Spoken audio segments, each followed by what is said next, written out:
What's next, everybody? What's next? What's next after all this fasting, right? And like there's like so I'm shouting out this professional bodybuilder, no plan B, no plan B, because you don't need a plan B if you stick to plan A and you follow through. And I gotta shout out Sean Clarida because he's an example of sticking to the plan, right? And he's in my case, he's the top #1 bodybuilder in the world right now. Aesthetically, conditioning, muscle density, and fibers is just showing, muscle fibers showing all over the place. But what is this? What is it got to do with fasting, Vaughn? First of all, so I chose the life. I'm not comparing my life to his, just to be clear. What I'm comparing and sharing with you is when you stick to something, you have to follow through hard body no matter what, right? And so it's like, all right, going into the new year, from December 28th, going into the new year, I did a 4-day, 3.5-day fast, and then I kept on eating once or twice a week.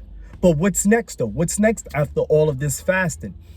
There is a difference. There is a difference. The difference is there's a difference when you're just fasting, when you're choosing 3 days out of the month just to fast and eating however you want throughout the month, as opposed to eating once a week or twice or just 2 times a week. There is a complete difference. Now that we're in the second month, February, what's next? Oh shoot, what's next? Here's the results that I got out of doing that for the first month. First of all, I finally got out of the 150 weight range. Like, wow, I feel better.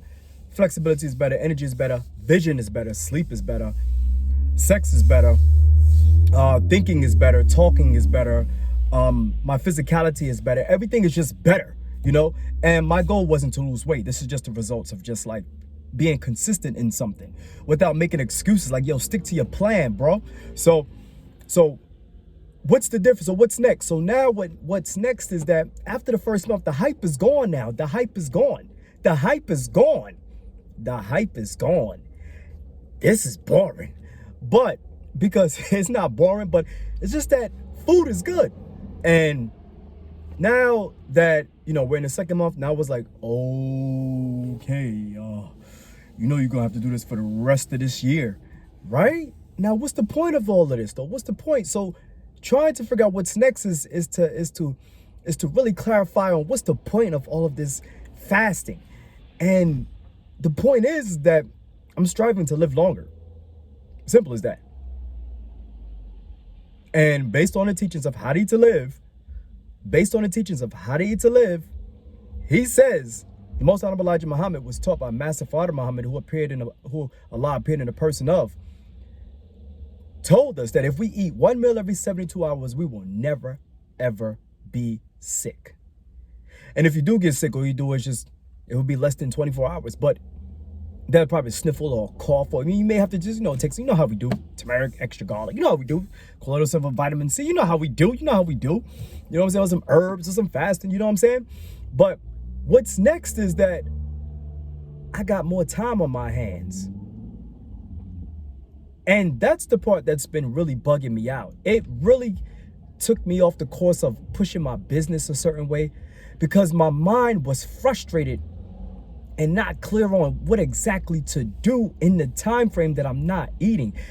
I'm not getting more clients. I may get one extra one, right?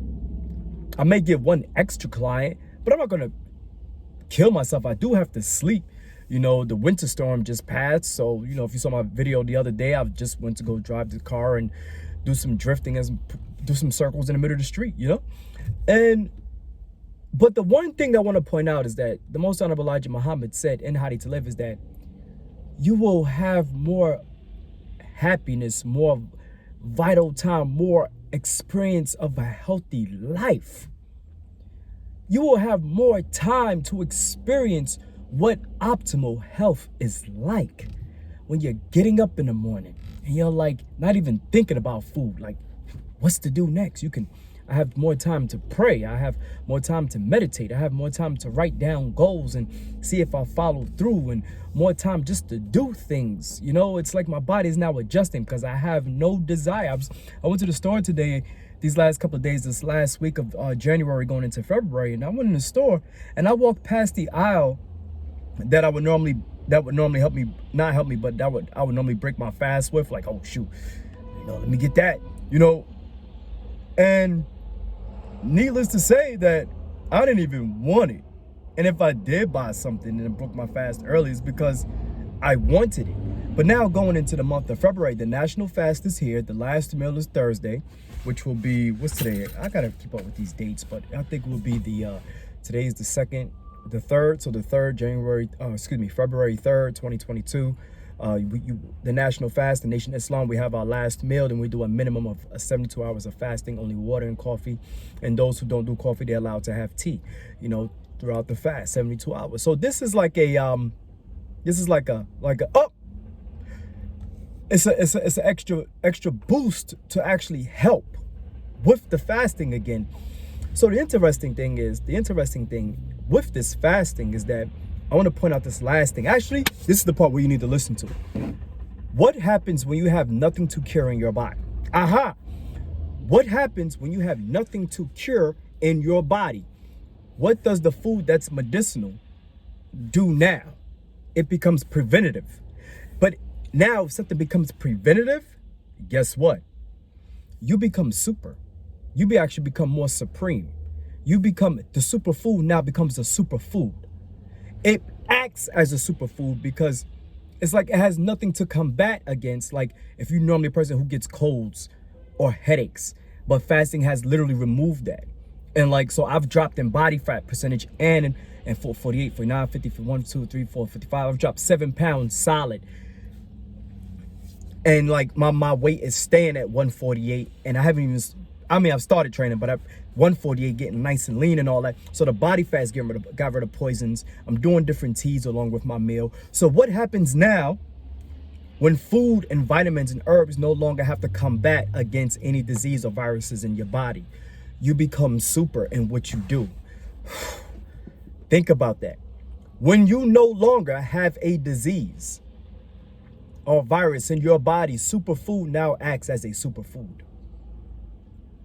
Fasting no longer becomes fasting. It becomes a way of life. Fasting now becomes a way of life, which is the difference now.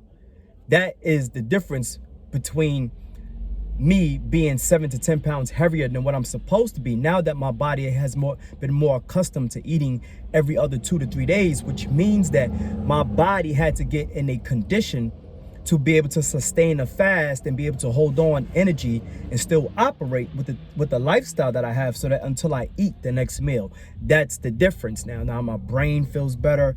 Like I said, many things actually feel better. Like I was doing something the other day and I was like, yo, I literally feel like I'm 16, 17, 18. That was last week when I was teaching martial arts class.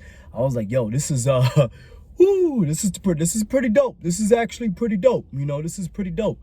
So that's the difference when you reach a level to where fasting and medicine and things that's medicinal no longer have to combat against anything.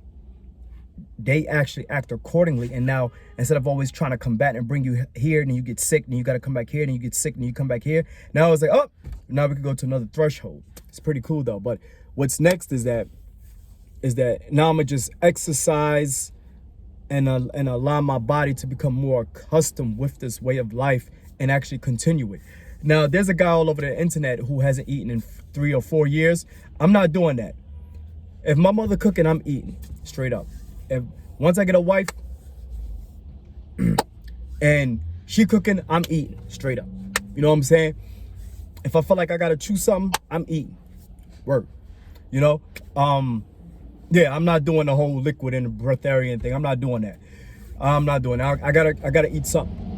You know what I'm saying? I'm chewing something. But I just want to share that with you. Peace.